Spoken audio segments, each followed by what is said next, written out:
Today I'll be giving you the introduction as well as some background information about the Salvation Army to start off our speech about the Salvation Army. So in a closer history around 1852, to be more specific around it, there was a man named William Booth who decided to ditch the traditional pulpit of the church in favor of preaching to people outside of the church and be able to spread it to people who would not normally be there and people who would not normally hear the word, as well as help other people out. So he had started an organization around some time after being able to leave the church because some people viewed it as off and he shouldn't do it, which is very popular with the church in older days rather than today where it is not as popular for the church. So whenever he started this organization, he started it in the East End of London. It ended up going by the name the Christian Mission and had over 1,000 volunteers and evangelists in the first 10 years of the operation. Among the converts were anyone that you could name, any kind of people that were not viewed normally by the church or not even seen to be the church would even go out to see, which can include prostitutes, homeless people, thieves, anything of the latter, anything of the sort. Later after these same people would be helping spread the good word to people that the Salvation Army, or the Christian Mission of the time, as they were known as, would not be able to spread it to, as well as people that they would not see during the times. These people would go on to their friends and all of that and talk about how Jesus had saved their life and how everything is different and how they should follow in their footsteps and chase the same things, chase spreading the word, helping other people know about God and all of that. And at a point, there was a down the line, they were addressed as a volunteer army, which was by a newspaper or something like that. And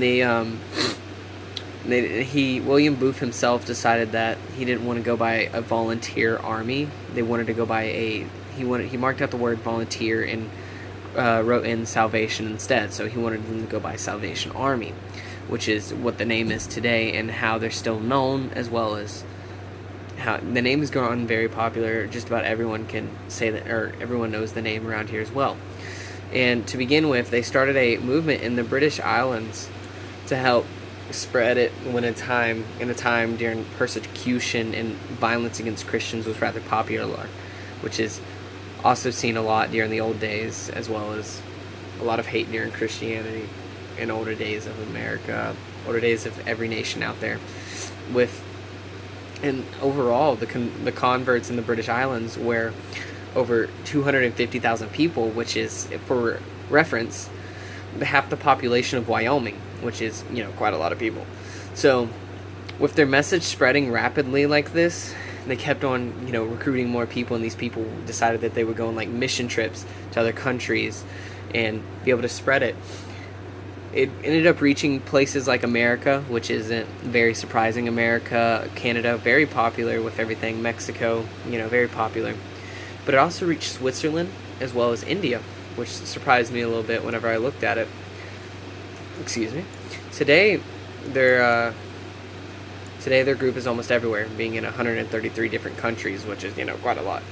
Helping spread the word as well as helping people in need everywhere. They've become rather popular as well as a little famous with this thing, because just about anyone can say their name, as everyone knows who they are and how willing they are to go to other countries to be able to keep spreading the good word in these places.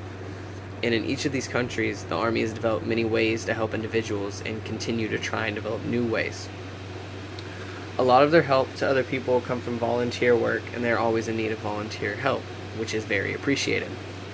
And to close out the introduction, finally, I would like to cover what we will go over in this speech from my other peers, as well as, people in the group I'm in.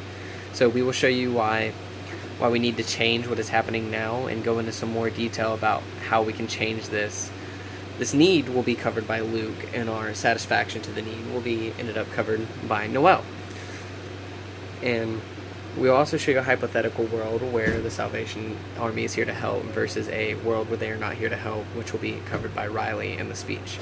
Finally, there will be a part of our speech that will show you what you can do to help and show you volunteer work, as well as a way you can donate through their page and all of the like. So yeah, on to the next person. Thank you.